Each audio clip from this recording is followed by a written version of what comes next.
Good morning students, once again welcome to online classes of physics. Last class में हम discuss कर रहे थे एप्लीकेशंस ऑफ डायमेंशनल एनालिसिस के एडवांटेज पर, जिसमें थर्ड एडवांटेज की हम बात कर रहे थे driving relation of physical quantities. Means physical quantities के बीच में हम रिलेशन बनाते हुए फिजिकल फॉर्मूला वहां पर ड्राइव कर रहे थे। वहां पर कुछ न्यूमेरिकल हमने सॉल्व भी किए थे और न्यूमेरिकल भी आज हम देखते हैं। फॉर्मूला ड्राइव करने के लिए डायमेंशनल फॉर्मूलाज का यूज करते हुए हम वहां पर फिजिकल क्वांटिटीज में रिलेशन बनाएंगे और रिलेशन बनाते हुए उनका फिजिकल फॉर्मूला वहां पर ड्राइव करने वाले हैं। तो जैसे हमें क्वेश्चन दिया हुआ है, फॉर एग्जाम्पल कि एक छोटी वॉल है, उस छोटी वॉल को किसी मीडियम में, विस्को मीडियम में, उस विस्को मीडियम में जब उसको गिराया जाता है तो गिराने पर जो उस बॉल पर फोर्स है F, जो उस बॉल पर फोर्स अप्लाई होने वाला है, फोर्स F, वो डिपेंड करता है coefficient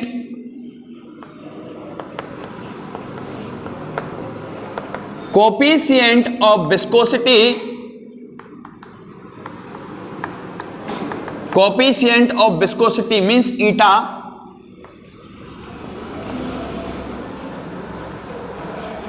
radius of ball small r, और जो उसकी वेलोसिटी है, बॉल की वेलोसिटी जिससे वो गिर रही है, उस वेलोसिटी v पर डिपेंड करता है।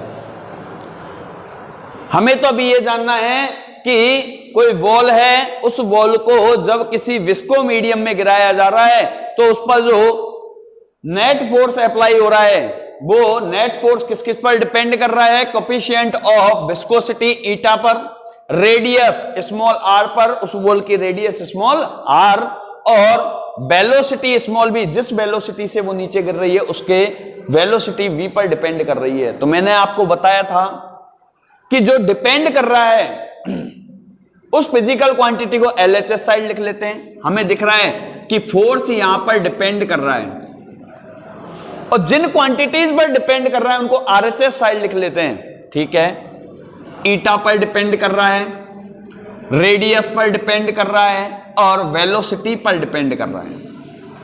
अब मैंने बताया इनके बीच में, LHS साइड और RHS साइड के बीच में हमने साइन यूज लेना है प्रोपोर्शनल। तो F proportional to eta R B, और मैंने बताया था डेमिशंस हमारे पास यहां पावर में यूज लेनी है, AVC, A R to the power V and V to the power C use कर लिया हमने यहाँ पे। अब हमारे पास प्रोसेस वही पुराना है, कल जो हमने पढ़ा था उसी की तरह। अब हमारे पास मैंने आपको बताया कि प्रोपोर्शनल का साइन जब यहां से हटेगा तो यहां पर इक्वल का साइन आएगा और एक कांस्टेंट आएगा K, जिसको हम ऑब्टेन नहीं कर पाते हैं इस डायमेंशनल फॉर्मूले से। ये K ही चलेगा एंड तक, ठीक है। और एज इट इज लिख देते हैं ईटा की पावर A, R की पावर V एंड V की पावर C। प्रोपोर्शनल का साइन हटाया, कांस्टेंट आया। फिर मैंने आपको बताया कि जो हमारे पास यहाँ फिजिकल क्वांटिटीज हैं, इन फिजिकल क्वांटिटीज को डायमेंशनली फॉर्म में लिखते हैं, डायमेंशनली फॉर्मूला इनका बना देते हैं। ठीक है, K तो कांस्टेंट है, कांस्टेंट के लिए कोई डायमेंशनल फॉर्मूला नहीं होता है, मैंने आपको बताया था। अब हमारे पास इन सबके डायमेंशनल फॉर्मूले रेडी करते हैं। फोर्स जनरली हमें याद है फोर्स का, कि फोर्स के लिए m to the power 1, l to the power 1, t to the power -2, ये फोर्स के लिए डायमेंशनल है। F equal to ma means mass into acceleration के फॉर्मूले से हम यहाँ पर ड्राइव करते थे इस डायमेंशनल फॉर्मूले को। m to the power 1, l to the power 1, t to the power -2 is equal to के क्या है, कांस्टेंट है जो डायमेंशनली फॉर्म में रिप्रेजेंट नहीं किया जा सकता, के ही रहेगा। ईटा, ईटा क्या चीज है? Coefficient of viscosity. मैं फॉर्मूला बता देता हूं उसका।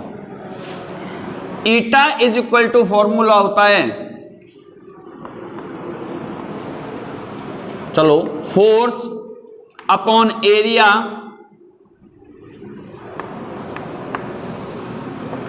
एंड यहां पर इसके लिए डिस्टेंस और यहां होती है वेलोसिटी।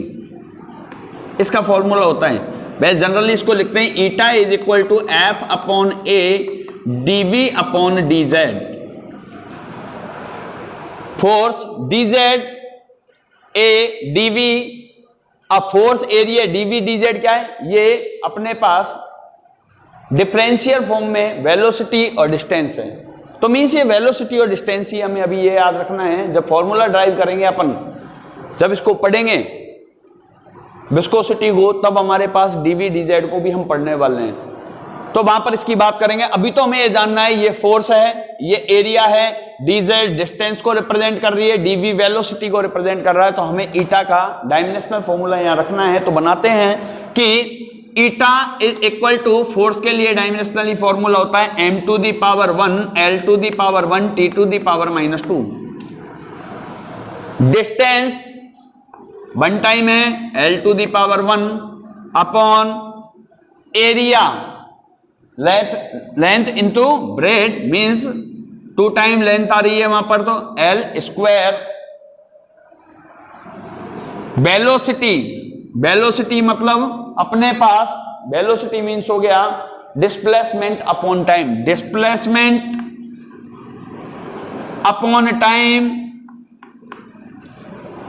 टाइम ऊपर आएगा माइनस का 1, ठीक है। इसको हम सॉल्व करके लिखे तो ईटा का डायमेंशनली फॉर्मूला रेडी होता है m, कितनी बार यूज हो रहा है? 1 टाइम है, तो m to the power 1 l देखते हैं, l to the power 1 l to the power 1 +1 +2, ऊपर हो गई +2, नीचे आते हैं l to the power 2 l to the power 1, तो ये हो गई l to the power 3, l to the power 3 ऊपर आएगी तो -3, और -3 में से प्लस की 2 l की पावर माइनस करें तो l टू दी पावर -1। भाई नीचे है 3, ऊपर है 2, नीचे से ऊपर आई, -3 में से 2 को माइनस किया तो -1। t को सॉल्व करते हैं, t टू दी पावर को -2 -1 ऊपर आई, +1 और -2 को सोल्व किया तो -1। तो अपने पास इसका फॉर्मूला रेडी हो गया, dimensional formula m to the power 1, यहां लिख देते हैं m to the power 1 l to the power -1 और t to the power -1। Eta के लिए हमारे पास यहां पर पावर है a, ठीक है, होल पावर a। ईटा के डायमेंशनल फॉर्मूला की पावर लगा दी हमने a। आर रेडियस, रेडियस को किस में मेजर करते हैं? लेंथ में, मींस मीटर में, तो लेंथ 1 टाइम है तो l टू दी पावर 1 और whole power b। Velocity, displacement upon time, displacement upon time ऊपर आएगा तो -1 और इसकी होल पावर c। फिर मैंने आपको बताया इनको सबको सोल्व करते हैं m to the power 1 l to the power 1 t to the power -2 is equal to k। मैंने बताया होल पावर है तो पावर से पावर मल्टीप्लाई होने वाली हैं, करते हैं m to the power a, -1 को a से मल्टीप्लाई किया, l to the power -a, t to the power -1 को a से मल्टीप्लाई किया तो -a। इसमें आते हैं l टू दी पावर 1 और होल पावर है b, तो b और 1 को मल्टीप्लाई किया तो अपने पास l to the power v। इसको सॉल्व करते हैं, l टू दी पावर 1 को c से मल्टीप्लाई किया तो l to the power c और t की पावर -1 को मल्टीप्लाई किया तो t to the power -c। इन सबको हम क्या करते हैं, m की पावर्स को, l की पावर्स को और t की पावर्स को सोल्व करके एक साथ MLT की फॉर्मूले में लिखते हैं। m to the power 1 l to the power 1 t to the power -2 LHS side as it is है, k ब्रैकेट में आए। m चेक करते हैं, m 1 टाइम है तो m और पावर है उसकी a। l देखते हैं, l to the power -a है बी है एंड सी है, तो हमारे पास इन सबको ऐड करना है, तो -a plus b plus c, l की पावर हो गई -a plus b plus c. अब टी पर आते हैं, t to the power -a और -c, तो -a प्लस -c, तो इसको सोल्व करते तो प्लस और माइनस का साइन हो जाता, तो यहां पर -c, और ये MLT की फॉर्मूले में हमने इसको RHS साइड को कंप्लीट कर लिया है। फिर मैंने आपको बताया ऐसा करने के बाद हमें क्या करना था कि हमारे पास LHS साइड और RHS साइड की जो MLT की पावर्स हैं उनको कंपेयर करना था। करते हैं, LHS साइड और RHS साइड की जो पावर्स हैं उनको कंपेयर करते हैं। यहां पर देखिए, m to the power a और m to the power 1 means a is equal to 1, a is equal to 1। l की पावर को सोल्व करते हैं, l की power -a plus b plus c, -a plus b plus c is equal to LHS side में l to the power 1 is equal to 1। Power को power से compare कर रहे हैं। a की वैल्यू आपके पास है बट bc की वैल्यू आपके पास नहीं है, तो पहले थर्ड वाली को और सोल्व कर लेते हैं। थर्ड वाली क्या है, t की पावर है -a minus c is equal to t to the power LHS side है -2। m की पावर, l की पावर, t की पावर, तीनों को हम कंपेयर कर चुके हैं।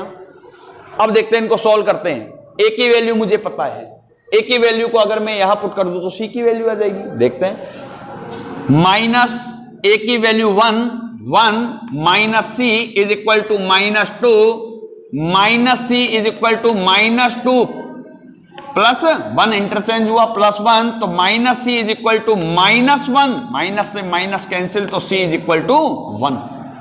अब मेरे पास a की और c की वैल्यू आ चुकी है, अभी b की नहीं आई है। ठीक है, यहां a और c की वैल्यू पुट कर देते हैं। करते हैं, -a की वैल्यू 1 प्लस b की वैल्यू मुझे फाइंड करनी है, प्लस c की वैल्यू है मेरे पास 1 इज इक्वल टू 1, +1 -1 कैंसिल, तो v इज इक्वल टू 1। तो a b c की वैल्यू मेरे पास यहां आ चुकी है। और मैंने बताया a b c की वैल्यू जब आपके पास आ जाए तो आपको क्या करना है, इस a b c की वैल्यू को इक्वेशन फर्स्ट में, मींस जहां से प्रोपोर्शनल का साइन हटा के कांस्टेंट लगाया है, उस इक्वेशन फर्स्ट में इनको अपन को पुट कर देना है a b c को।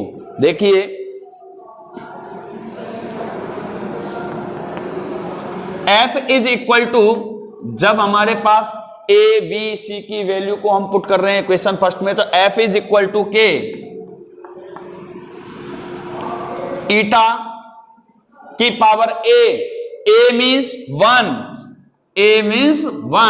ठीक है, r की पावर v मीन्स 1, और v की पावर है c, तो v की पावर c मीन्स वैल्यू है 1। तो हमारे पास ये हो गया f is equal to k eta r v, और ये रिलेशन आ गया force coefficient of viscosity, radius of ball और बॉल की जो वेलोसिटी थी, उनके बीच का रिलेशन मेरे पास आ गया। ये हमारे पास अब इसमें जो नहीं है वो है के, इसको हम यहां पर फाइंड भी नहीं कर सकते। मैंने बताया डायमेंशनली इसको फाइंड नहीं कर सकते। वैसे मैं आपको बता दूं, ये स्टोक्स लॉ है। जब हम स्टोक्स लॉ पढ़ेंगे वहां पर, तो स्टोक्स लॉ में इस के की वैल्यू आने वाली है 6 पाई,